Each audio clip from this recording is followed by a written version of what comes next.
my lovely students, welcome back to my channel सीखो with fun।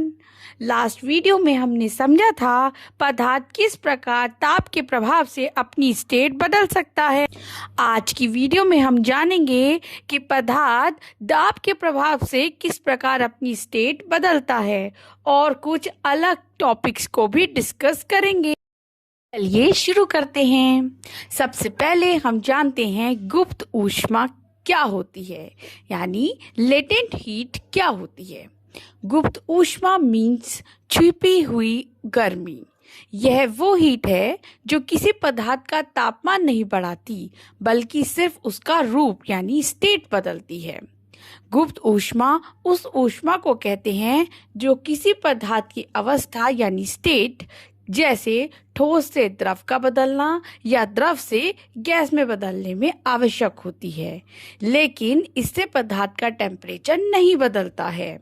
MKS पद्धति में इसका मात्रक जूल प्रति किलोग्राम है। गुप्त ऊष्मा दो प्रकार की होती है। नंबर 1 गलन यानी बर्फ की गुप्त ऊष्मा।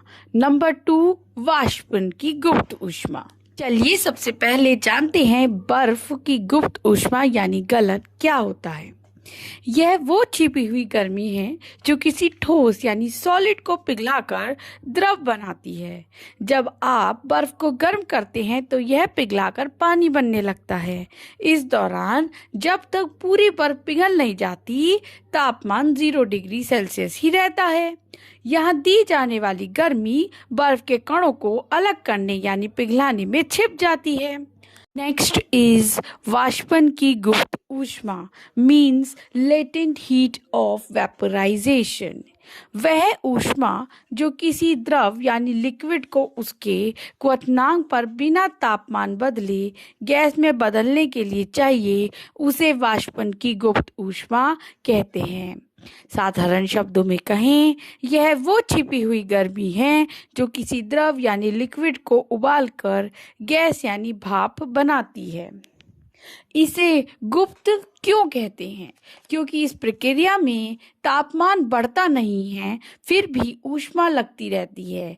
यह ऊष्मा अंदर ही अंदर कणों के बीच आकर्षण बल को तोड़ने का काम करती है। उदाहरण के लिए, जब पानी 100 डिग्री सेल्सियस पर उबलता है तब भी वह तुरंत भाप नहीं बनता। उसे भाप बनने के लिए और ऊष्मा चाहिए। यही वाष्पन की गुप्त ऊष्मा है। नेक्स्ट टॉपिक इज ऊर्ध्वपातन। जब कोई ठोस यानी सॉलिड पदार्थ सीधे गैस यानी वेपर में बदल जाता है बिना द्रव या लिक्विड में बने, तो इस प्रक्रिया को ऊर्ध्वपातन कहते हैं। सामान्यतः ठोस द्रव में बदलता है, द्रव गैस में बदलता है, लेकिन ऊर्ध्वपातन में ठोस सीधा गैस में ही परिवर्तित हो जाता है। ऐसा क्यों होता है? क्योंकि ठोस के कणों को इतनी ऊर्जा मिलती है कि वे सीधा गैस बनने के लिए अलग हो जाते हैं। उदाहरण के लिए नैफ्थलीन बॉल्स को कपड़ों में रखे जाने पर वह धीरे धीरे गायब हो जाते हैं। आयोडीन को गर्म करने पर वह सीधा बैंगनी गैस बनाती है। आइए जानते हैं दाब परिवर्तन के प्रभाव से पदार्थ किस प्रकार अपनी अवस्था को बदलता है। दाब को बदलकर भी पदार्थ की भौतिक अवस्था में परिवर्तन किया जा सकता है। दाब बढ़ाने पर कण पास पास आते हैं और घटाने पर कण दूर होते हैं, जिस कारण पदार्थ की भौतिक अवस्था में परिवर्तन होता रहता है। उदाहरण के लिए एलपीजी सिलेंडर में गैस को उच्च दाब पर द्रव बनाकर रखा जाता है। दाब के कारण ही पहाड़ों पर पानी जल्दी उबलता है। नेक्स्ट टॉपिक इज वाष्पीकरण यानी एवापोरेशन। क्वथनांक से कम तापमान पर द्रवों के कणों का वाष्प में बदलना ही वाष्पीकरण यानी एवापोरेशन कहलाता है। आसान भाषा में कहें, द्रव के कुछ कण ऊर्जा लेकर सतह से धीरे धीरे गैस में बदलकर ऊपर निकल जाते हैं। इस प्रक्रिया को ही वाष्पीकरण कहते हैं। जैसे गीले कपड़ों का सूखना, पसीना आकर शरीर ठंडा करना, पानी का धीरे धीरे उड़ जाना। वाष्पीकरण की विशेषताएं। यह किसी भी तापमान पर हो सकता है, इसके लिए बॉइलिंग की जरूरत नहीं है। यह केवल सतह पर होता है और इससे ठंडक मिलती है। वाष्पीकरण को प्रभावित करने वाले कारक। नंबर 1 इज तापमान, नंबर 2 इज सतह क्षेत्र यानी सरफेस एरिया, नंबर 3 इज हवा की गति एंड नंबर 4 इज आर्द्रता यानी ह्यूमिडिटी। तापमान, सतही क्षेत्र या हवा की गति जितनी ज्यादा अधिक होगी, वाष्पीकरण उतनी तेजी से होगा।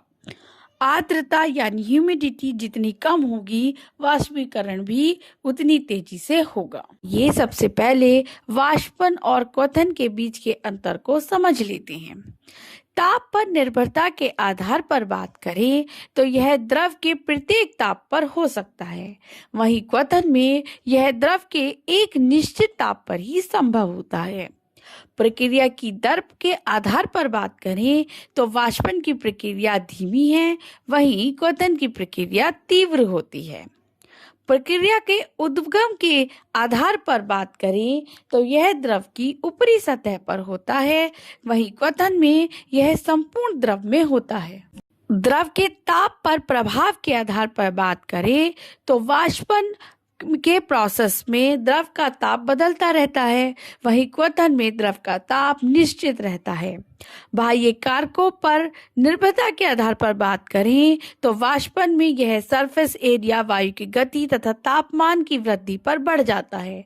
वहीं क्वथन में देखिए तो यह अशुद्धि मिलने पर ही परिवर्तित होता है, शेष दशाओं में यह स्थिर रहता है। तो स्टूडेंट्स, आज की वीडियो में हमने गुप्त ऊष्मा के प्रकार, ऊर्ध्वपातन, दाब परिवर्तन का प्रभाव, वाष्पीकरण तथा वाष्पन और क्वथन के बीच के अंतर को अच्छे से समझ लिया है। आज का चैप्टर हमारा फिनिश होता है। अब मिलते हैं नेक्स्ट वीडियो में एक नए चैप्टर के साथ। अगर वीडियो अच्छा लगा हो तो प्लीज़ मेरे चैनल को लाइक, शेयर एंड सब्सक्राइब ज़रूर करें। Bye bye.